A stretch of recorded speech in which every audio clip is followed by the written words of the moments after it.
എല്ലാവർക്കും നമസ്കാരം. നമ്മുടെ പുതിയൊരു വീഡിയോയിലേക്ക് എല്ലാവർക്കും സ്വാഗതം.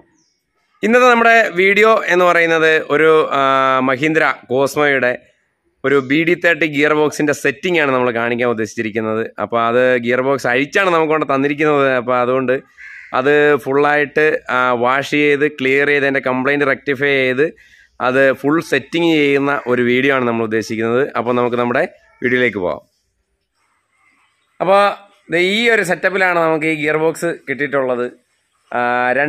ഒരു ചാക്കിനകത്ത് ഒരു കവറിനകത്താണ് ഇതിൻ്റെ സാധനങ്ങൾ നമുക്ക് എത്തിച്ചു തന്നിട്ടുള്ളത്. അപ്പോൾ ഇനി ഇത് നമ്മൾ വാഷ് ചെയ്ത് ക്ലിയർ ചെയ്തതിന് ശേഷം അത് സെറ്റ് ചെയ്യാൻ പോവാണ്. അപ്പോൾ ഞാൻ നിങ്ങളെ ഒന്നുകൂടി കാണിച്ചു തരാം. അപ്പോൾ അതേണ്ട ഇതാണ് നമ്മുടെ ഗിയർ ബോക്സിൻ്റെ കൊണ്ടുവരുമ്പോഴുള്ള അവസ്ഥ. ഇത് നമ്മുടെ ഗിയർ ബോക്സിൻ്റെ കവറ്.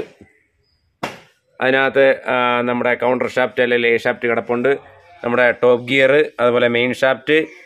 ഇത് നമ്മുടെ മെയിൻ ഷാഫ്റ്റിലെ ഗിയർ വീലുകൾ, പിന്നെ നമ്മുടെ ഫോർക്കുകൾ, അതുപോലെ അതിൻ്റെ നട്ട്, ബോൾട്ട്, സ്നാപ്പ് റിങ്, അങ്ങനെയുള്ള കവർ ഐറ്റംസ് എല്ലാം ഉണ്ട്. ഇനി നമ്മൾ ഇനിഷ്യലി ചെയ്യേണ്ട ഒരു പരിപാടി എന്ന് പറഞ്ഞു കഴിഞ്ഞാൽ ഈ വീലുകളെയും ഈ സംവിധാനങ്ങളെയും മുഴുവൻ ഡീസലിൽ കഴുകി വൃത്തിയാക്കി എടുക്കുക എന്നുള്ളതാണ്. അപ്പോൾ ഈ ഗിയർ ബോക്സിനെ പറ്റി പറയുമ്പോൾ ഇതിന് സംഭവിച്ച കേടുപാടുകൾ ഒരുപാടുണ്ടായിരുന്നു. അതുകൊണ്ട് തന്നെ ഇതിന് പാർട്സുകൾ വാങ്ങിച്ച വകയിൽ ഏകദേശം 22,000-24,000 രൂപയോളം നമുക്ക് ഇതിൻ്റെ സ്പെയറുകൾ വാങ്ങിച്ച വകുപ്പിൽ മുടക്കായിട്ടുള്ളതാണ്. അപ്പോൾ അതിനകത്ത് നമ്മൾ ഫസ്റ്റിലേ പറയേണ്ടത് ഒരു ഗിയർ ബോക്സിൻ്റെ ഏറ്റവും പ്രധാനപ്പെട്ട ഒരു സാധനമാണ് നമ്മുടെ മെയിൻ ഷാഫ്റ്റ് എന്ന് പറയുന്നത്. അപ്പോൾ ഇതിൻ്റെ മെയിൻ ഷാഫ്റ്റിൻ്റെ തുമ്പ് ഭാഗം പൊരിഞ്ഞു പോയി. അതിൻ്റെ തുമ്പ് ഭാഗം ദാണ്ട് ഈ ഒരു അവസ്ഥയിലായിപ്പോയി. ഈ ഒരു അവസ്ഥയിലോട്ട് അതിൻ്റെ തുമ്പ് ഭാഗം ആയിപ്പോയി. ഇതാണ് നമ്മുടെ പുതിയ മെയിൻ ഷാഫ്റ്റിൻ്റെ തുമ്പ് ഭാഗം. ഇങ്ങനെ ഇരിക്കേണ്ട ഒരു ഭാഗം അത് അതിൻ്റെ ബെയറിങ് പൊട്ടി കുത്തിക്കൊണ്ട് കിടന്ന് കറങ്ങി ഈ ഒരു ലെവലിലേക്ക് അത് ആയിപ്പോയിട്ടുണ്ട്. പിന്നെ സംഭവിച്ച മറ്റൊരു കേട് എന്ന് പറയാനായിട്ട് നമ്മുടെ ഓടി മെയിൻ ഗിയറിൻ്റെ ടീത്ത് ഒടിഞ്ഞു പോയിട്ടുണ്ട്. ഇതാണ് നമ്മുടെ ഓടി ഗിയർ അല്ലെങ്കിൽ ഫിഫ്ത്ത് വീല് എന്ന് പറയുന്നത്, ഫിഫ്ത്ത് ഗിയർ, 5ാമത്തെ ഗിയർ എന്ന് പറയുന്നത്. ഇതിൻ്റെ ഗിയർ ടീത്ത് പൊട്ടിപ്പോയിട്ടുണ്ട്. നിങ്ങൾക്ക് കണ്ടാൽ മനസ്സിലാവും ഇതിനകത്ത് ഗിയർ ടീത്ത് അടന്നു പോയിട്ടുള്ള ഒരു രീതിയിലാണ് ഇതിരിക്കുന്നത്. പിന്നെ സംഭവിച്ച മറ്റൊരു പ്രശ്നം എന്താണെന്ന് വെച്ച് കഴിഞ്ഞാൽ നമ്മുടെ ഇത് തേർഡ് ആൻഡ് ടോപ്പിൻ്റെ ചേഞ്ച് ഹബ്ബാണ്. ആ ചേഞ്ച് ഹബ്ബ് ഈ രൂപത്തിലേക്ക് ആയിപ്പോയിട്ടുണ്ട്. അതായത് ഈ രൂപത്തിലിരിക്കുന്ന ചേഞ്ച് ഹബ്ബ് ആ കട്ടായിപ്പോയ രൂപത്തിലേക്ക് ആയിപ്പോയി. ഇത് നമ്മൾ പുതിയ സാധനം മേടിച്ചതാണ്. പിന്നെ സംഭവിച്ച ഒരു പ്രശ്നമാണ് നമ്മുടെ ഈ ഗിയർ ബോക്സിൻ്റെ ഇൻപുട്ട് ഷാഫ്റ്റ് അഥവാ പ്രൈമറി ഷാഫ്റ്റ് എന്നൊക്കെ പറയുന്ന, അല്ലെ ക്ലച്ച് ഷാഫ്റ്റ് എന്നൊക്കെ പറയുന്ന ഈ ഷാഫ്റ്റിനകം ഈ ടോപ്പ് ഗിയർ അല്ല മെയിൻ ഷാഫ്റ്റിൻ്റെ തുമ്പ് കയറി കിടക്കുന്ന ആ ഒരു ഭാഗം പൊരിഞ്ഞ് അവിടെ മുഴുവൻ ചടയായിപ്പോയി.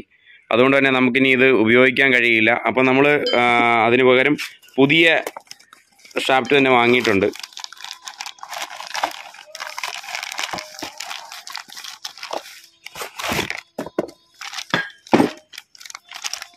ഇതാണ് നമ്മൾ വാങ്ങിയിട്ടുള്ള ആ ഒരു പുതിയ ടോപ്പ് ഗിയർ ഷാഫ്റ്റ് എന്ന് പറയുന്നത്.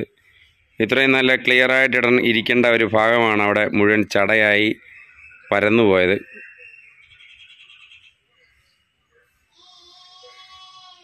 നമ്മുടെ ഗിയർ വീലിനുള്ളിൽ വരുന്ന നീഡിൽ ബെയറിങ്ങിൻ്റെ അവസ്ഥ എന്ന് പറയുന്നത്, ഇതിൻ്റെ ഒരു നീഡിൽ നമുക്ക് മിസ്സായിട്ടുണ്ട്. അതുപോലെ തന്നെ ഈ നീഡിൽ ബെയറിങ്ങിൻ്റെ നെറ്റ് വരുന്ന ഭാഗത്തെല്ലാം കയറി ഒരഞ്ഞിട്ടുണ്ട്. ബെയറിങ്ങുകളെല്ലാം നമ്മൾ ചെക്ക് ചെയ്തിട്ടുണ്ട്. ഡീസലിനകത്ത് വാഷ് ചെയ്തതിന് ശേഷം അതിൻ്റെ പ്ലേയും നീളം വലിയും എല്ലാം ചെക്ക് ചെയ്തു. പക്ഷേ അങ്ങനെ ഒരു പ്രശ്നങ്ങളൊന്നും, വലിയ കാര്യമായ പ്രശ്നങ്ങളൊന്നും തന്നെ നമ്മുടെ ബെയറിങ്ങുകൾക്കൊന്നുമില്ല. കാരണം ഇത് അധികം ഓടി പഴകാത്ത ഗിയർ ബോക്സ് ആണ്. ഇത് അതിൻ്റെ എന്തോ ഡ്രൈവിങ്ങിൻ്റെ പ്രത്യേകതകളുണ്ടോ എന്തോ അങ്ങനെ പോകേണ്ടതായിട്ട് വന്നതാണ്. അപ്പോൾ നമ്മൾ സാധാരണഗതിയിൽ എന്തെങ്കിലും കംപ്ലൈൻ്റ് ആയിട്ട് അഴിക്കുന്ന ഗിയർ ബോക്സുകളുടെ എന്തെല്ലാം കാര്യങ്ങളാണ് ചെക്ക് ചെയ്യേണ്ടത് എന്നുള്ളതാണ് നമ്മളിപ്പോൾ പറയാൻ പോകുന്നത്. അപ്പോൾ നമ്മൾ ചെക്ക് ചെയ്തെടുത്തോളമുള്ള കാര്യങ്ങൾ നമ്മൾ മുമ്പേ പറഞ്ഞിരിക്കുന്നു. അപ്പോൾ ഇനിയിപ്പോൾ എന്തെല്ലാം കാര്യങ്ങളാണ് നമ്മൾ പ്രധാനമായിട്ടും ഒരു ഗിയർ ബോക്സ് അഴിക്കുമ്പോൾ, കംപ്ലൈൻ്റ് ആയ ഒരു ഗിയർ ബോക്സ് അഴിക്കുമ്പോൾ എന്തെല്ലാം കാര്യങ്ങളാണ് നമ്മൾ ശ്രദ്ധിക്കേണ്ടത്, എവിടെയാണ് അതിൻ്റെ കാര്യങ്ങൾ കിടക്കുന്നത് എന്ന് നമ്മൾ വളരെ മൈന്യൂട്ടായിട്ട് ശ്രദ്ധിക്കേണ്ടതുണ്ട്. അപ്പോൾ അതിനകത്ത് മർമ്മപ്രധാനമായ സാധനമാണ് നമ്മുടെ ഗിയർ വീലുകൾ എന്ന് പറയുന്നത്. ഇത് നമ്മുടെ കൗണ്ടർ ഷാഫ്റ്റ് അല്ലെങ്കിൽ ലേ ഷാഫ്റ്റ് എന്ന് പറയുന്ന ഷാഫ്റ്റിലെ ഗിയർ വീലാണ്. ഇതൊരൊറ്റ അസംബ്ലിയാണ്. അപ്പോൾ ഈ വീലിൽ എന്തെങ്കിലും പൊട്ടലോ ഒടിവോ എന്തെങ്കിലും സംവിധാനങ്ങളുള്ളതായിട്ടുണ്ടെങ്കിൽ അതിനെ നമ്മൾ ചെക്ക് ചെയ്യണം. അത് ആവശ്യമാണെന്നുണ്ടെങ്കിൽ അത് നമ്മൾ റീപ്ലേസ് ചെയ്യേണ്ടതായിട്ട് വരും. അതുപോലെ തന്നെ നമ്മുടെ പ്രധാനപ്പെട്ട സാധനമാണ് മെയിൻ ഷാഫ്റ്റ് എന്ന് പറയുന്നത്. മെയിൻ ഷാഫ്റ്റാണ് നമ്മുടെ പ്രധാന സാധനം. ഡ്രൈവ് കടത്തിവിടുന്ന മെയിൻ ഷാഫ്റ്റിലൂടെയാണ്. അതുപോലെ തന്നെ മറ്റൊരു സാധനമാണ് നമ്മുടെ ഇത് ക്ലച്ച് ഷാഫ്റ്റ് അല്ലെങ്കിൽ ഇൻപുട്ട് ഷാഫ്റ്റ് അല്ലെങ്കിൽ ടോപ്പ് ഗിയർ ഷാഫ്റ്റ് എന്നൊക്കെ പറയുന്ന ഈ ഒരു ടോപ്പ് ഗിയർ ഷാഫ്റ്റ്. പിന്നെയുള്ളതാണ് നമ്മുടെ ഗിയർ വീലുകൾ. First gear wheel, second gear wheel, അങ്ങനെയുള്ള ഗിയർ വീലുകളുടെ പൊട്ടലോ തേയ്മാനോ അങ്ങനെയുള്ള കാര്യങ്ങൾ. അതുപോലെ തന്നെ നമ്മൾ ചെക്ക് ചെയ്യേണ്ട മറ്റൊരു സാധനമാണ് നമ്മുടെ ബോക്കറിങ് അല്ലെങ്കിൽ നമ്മുടെ സിങ്ക്രോണൈസർ വീല് അല്ലെങ്കിൽ പിച്ചള വീല് എന്നൊക്കെ പറയുന്നത്. അപ്പോൾ ഈ ഒരു സിങ്ക്രോണൈസർ വീലാണ് നമ്മുടെ വീലിൻ്റെ സ്പീഡിനെ കൺട്രോൾ ചെയ്തതിന് ശേഷം ഗിയറിനെ എൻഗേജ് ചെയ്യിക്കാൻ സാധ്യമാകുന്നത് എന്നുള്ളതാണ്. പിന്നെ നമ്മുടെ നീഡിൽ ബിയറിങ്ങുകളാണ് അവിടെ കിടന്നാണ് നമ്മുടെ ഗിയർ വീലുകൾ സുഗമമായിട്ട് റൊട്ടേറ്റ് ചെയ്യുന്നത്. ഈ നീഡിൽ ബിയറിങ്ങിൻ്റെ മുകളിലൂടെ കിടന്നിട്ടാണ് കറങ്ങുന്നത്.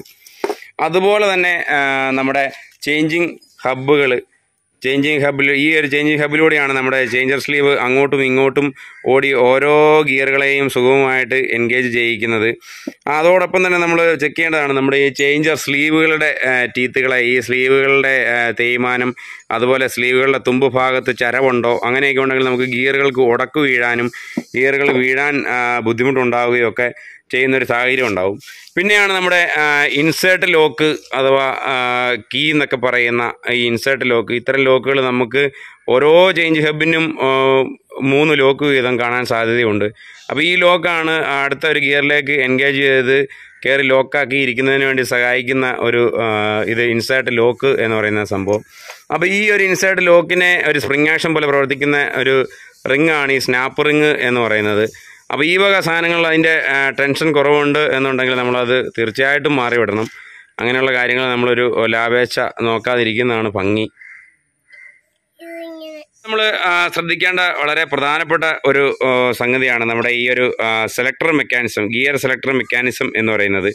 അപ്പോൾ നമ്മുടെ ഈ ഇത്തരം ഗിയർ ബോക്സുകൾ സെലക്റ്റീവ് ടൈപ്പ് ഗിയർ ബോക്സുകളാണ്. അത് നമുക്ക് ന്യൂട്രൽ പൊസിഷനിൽ നിന്നും ഏത് ഗിയറിലേക്കും എപ്പോൾ വേണമെങ്കിലും എൻഗേജ് ചെയ്യിക്കാൻ സാധിക്കുന്ന ഗിയർ ബോക്സുകളാണ്. അപ്പോൾ അങ്ങനെ സെലക്റ്റീവ് ടൈപ്പ് ഗിയർ ബോക്സ് ആയതിനാൽ തന്നെ അവയ്ക്ക് ഓരോ ഗിയറുകളെ എൻഗേജ് ചെയ്യുന്നതിന് സെലക്ടർ ഫോർക്കുകൾ ഉണ്ടാവും. അപ്പോൾ നമ്മൾ ശ്രദ്ധിക്കേണ്ട ഒരു സംഭവമാണ് ഈ സെലക്ടർ ഫോർക്കുകൾ കൃത്യമായിട്ട് ഗിയറിനെ എൻഗേജ് ചെയ്യിക്കണമെങ്കിൽ ഈ സെലക്ടർ ഫോർക്കുകളുടെ തുമ്പിന് തേയ്മാനം ഉണ്ടാകാൻ പാടില്ല. അപ്പോൾ ഇതിൻ്റെ തുമ്പിനൊന്നും അങ്ങനെ തേയ്മാനം ഇല്ല. ഈ സെലക്ടർ ഫോർക്കുകളൊക്കെ നമ്മൾ വാഷ് ചെയ്തതിന് ശേഷം നന്നായിട്ട് തന്നെ നമ്മളത് ചെക്ക് ചെയ്തതാണ്. അങ്ങനെ കാര്യമായ തേയ്മാനങ്ങളോ കാര്യങ്ങളോ ഒന്നോ ഈ സെലക്ടർ ഫോർക്കുകൾക്കില്ല. ഇതിൻ്റെയൊക്കെ തുമ്പ് നമ്മൾ ശ്രദ്ധിക്കണം. കാരണം ഇത് നമ്മുടെ ഈ ചേഞ്ചർ സ്ലീവിലേക്ക് ഇറങ്ങി കിടക്കുന്ന ഭാഗമാണ്. അപ്പോൾ ഇവിടെ വലിയ തോതിലുള്ള തേയ്മാനങ്ങൾ ഉണ്ടായാൽ ആ ഗിയറുകൾ കൃത്യമായിട്ട് എൻഗേജ് ആകാതെ വരികയും അത് സ്ലിപ്പാവുകയും ചെയ്യും. ഈ ഒരു ഗിയർ ബോക്സിനെ സംബന്ധിച്ചിടത്തോളം അതിൻ്റെ നമ്മുടെ ഇൻപുട്ട് ഷാഫ്റ്റിനുള്ളിൽ വരുന്ന അല്ലെങ്കിൽ മെയിൻ ഷാഫ്റ്റിൻ്റെ തുമ്പിൽ വരുന്ന നീഡിൽ ബെയറിംഗ് പൊട്ടി, അതുപോലെ തന്നെ ചേഞ്ച് ഹബിൻ്റെ അവശിഷ്ടങ്ങളും ഈ ഗിയർ ബോക്സിലൂടെ കയറി ഇറങ്ങി അരിഞ്ഞു പോയതുകൊണ്ട് തന്നെ ഇതിനകത്ത് ധാരാളം തരികളും കാര്യങ്ങളും ഉണ്ടായിരുന്നു. അപ്പോൾ അതുകൊണ്ട് തന്നെ നമ്മൾ ഇതിൻ്റെ സിങ്ക്രോണൈസർ വീലുകളെല്ലാം തന്നെ മാറുന്നുണ്ട്. അത്യാവശ്യം തേയ്മാനമുള്ള വീലുകളെല്ലാം തന്നെ മാറാൻ വേണ്ടി ഉദ്ദേശിച്ചിട്ടുണ്ട്. അപ്പോൾ എങ്ങനെയാണ് നമ്മളൊരു സിങ്ക്രോണൈസർ വീലിൻ്റെ തേയ്മാനം എങ്ങനെ നമുക്ക് മനസ്സിലാക്കാം എന്നുള്ളതാണ് ഇപ്പം നമുക്ക് കാണിച്ചു തരാൻ പോകുന്നത്. അതായത് ഇപ്പോൾ നമ്മുടെ ഇത് ഒരു നമ്മുടെ പുതിയ ടോപ്പ് ഗിയറാണ്. ആ ടോപ്പ് ഗിയറിൽ നമുക്ക് ഇതിൽ കിടന്ന് ഓടിയ ഒരു സിങ്ക്രോണൈസർ വീല് ഒന്ന് ഇട്ട് നോക്കാം. അപ്പോൾ ഇതാണ് നമ്മുടെ ഈ വണ്ടിയിൽ കിടന്ന് ഓടിയ അല്ലെങ്കിൽ ഗിയർ ബോക്സിനുള്ളിൽ കിടന്ന് ഓടിയ ഒരു സിങ്ക്രോണൈസർ വീലാണ്. അപ്പോൾ ഈ വീല് നമ്മൾ ഈ ഒരു ഗിയർ വീലിലേക്ക് ഇട്ട് കഴിയുമ്പോൾ ആ വീല് തമ്മിൽ യാതൊരുവിധ ഗ്യാപ്പും ഇല്ല. കാരണം ഈ സിങ്ക്രോണൈസർ ഈ വീലിലേക്ക് ഇങ്ങനെ പറ്റി വന്ന് കിടക്കുവാണ്. അപ്പോൾ അതുകൊണ്ട് തന്നെ യാതൊരു കാരണവശാലും ഈ ഒരു കോണും ഈ ഒരു സിങ്ക്രോണൈസറിൻ്റെ കോണും തമ്മിൽ ഒരു ടൈറ്റ്നെസ് വരികയോ അല്ലെങ്കിൽ ഈ ഒരു ഗിയറിനെ ഒന്ന് സ്പീഡ് കുറയ്ക്കാൻ വേണ്ടി ശ്രമിക്കുകയോ ചെയ്യാൻ സാധ്യതയില്ല. കാരണം ഇതിൻ്റെ ഈ ഒരു ഭാഗമാണ് ഇവിടെ ഉരയുന്നത്. ഈ ഒരു ഭാഗമാണ് നമ്മുടെ ഈ ഒരു ടോപ്പ് ഗിയറിൻ്റെ ഭാഗത്തേക്ക് ഉരയുന്നത്.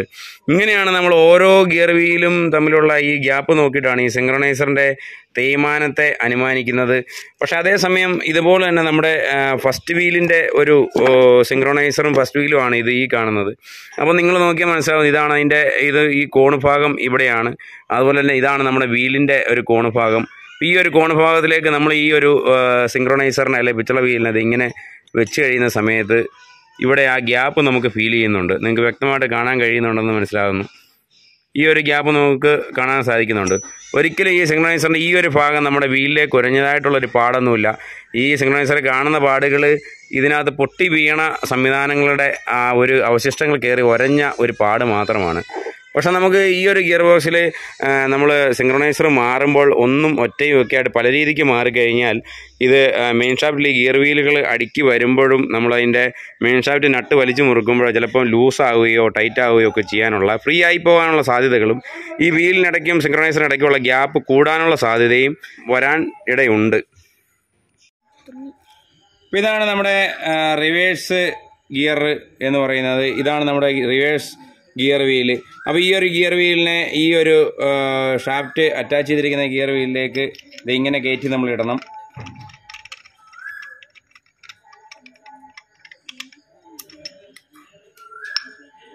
ഇങ്ങനെ കയറ്റി ഇട്ടതിന് ശേഷം നമ്മുടെ ഈ ഒരു ഭാഗത്ത് ഒരു നീഡിൽ ബെയറിംഗ് ഉണ്ട്. നമ്മൾ പുതിയത് മാറിയിട്ടുണ്ട്. ഇപ്പോൾ നമ്മൾ ഓയിലൊക്കെ തൂത്ത് വെച്ചതാണ്. ഇതിവിടെ നമ്മൾ വെക്കുന്നു.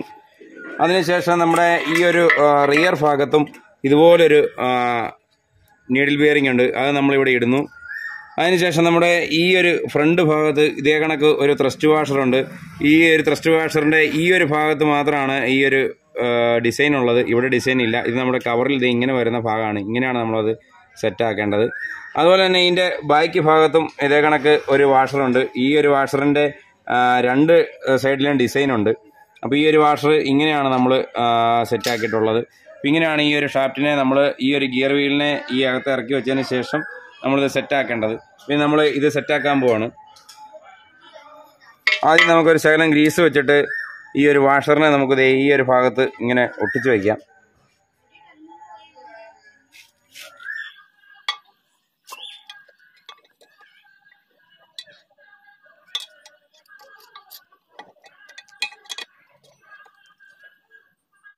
ഇതാണ് നമ്മുടെ റിവേഴ്സ് വീലിൻ്റെ കോളർ എന്ന് പറയുന്നത്, അല്ലെങ്കിൽ നമ്മുടെ എന്താ പറയണ്ടേ സെലക്ടർ ഷാഫ്റ്റ് എന്ന് പറയുന്നത്. ഇതിലേക്ക് ഈ രണ്ട് കീനെ നമ്മൾ ഇങ്ങനെ കയറ്റി ഇട്ടതിന് ശേഷം വേണം നമ്മുടെ ഈ റിവേഴ്സ് വീലിലേക്ക് ഇത് ഇറക്കി വെക്കാൻ. അപ്പോഴാണ് നമ്മുടെ റിവേഴ്സ് വീലിൻ്റെ ഗാഡിയിലേക്ക് ഇത് കൃത്യമായിട്ട് ഈ ഒരു രീതിയിൽ ഇറങ്ങി നിൽക്കുകയുള്ളത്. ഈ ഒരു രീതിക്ക് നമുക്ക് ഇത് ഇറക്കി വെക്കാൻ സാധിക്കുകയുള്ളൂ. അപ്പോൾ നമുക്ക് കുറച്ച് ഓയിലും ഗ്രീസും അപ്ലൈ ചെയ്തതിന് ശേഷം ഇത് ഇറക്കി ലോക്ക് ചെയ്യാം.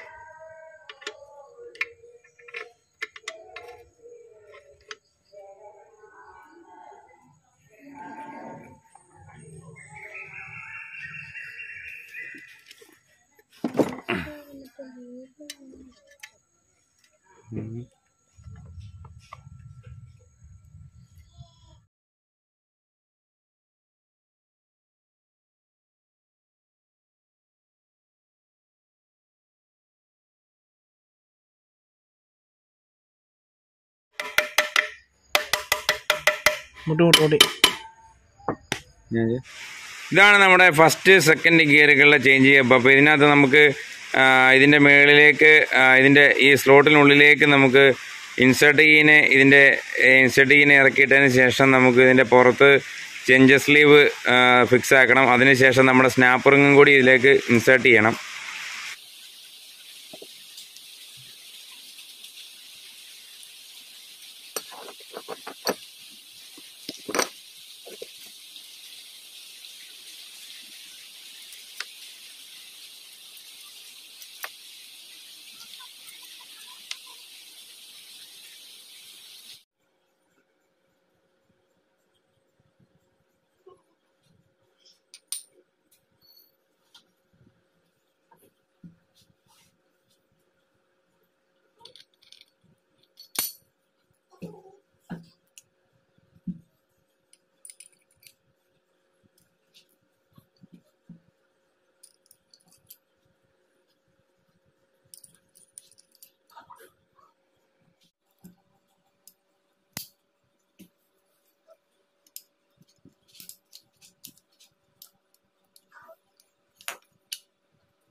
ഇതാണ് നമ്മുടെ 5ാമത്തെ ഗിയർ, 5th ഗിയർ, ഓടി മെയിൻ ഗിയർ എന്ന് പറയുന്നത്.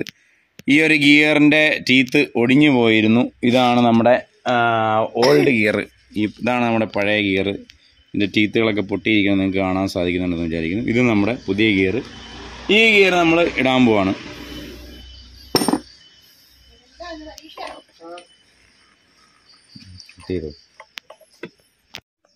ഒടുവിൽ നമ്മൾ ഈ ഒരു രൂപത്തിലേക്ക് ഇതിനെ എല്ലാം സെറ്റാക്കി റെഡിയാക്കി മുറുക്കി നിർത്തിയിട്ടുണ്ട്. ഇനി നമുക്കിത് വണ്ടിയിലോട്ട് കയറ്റാൻ പോകണം.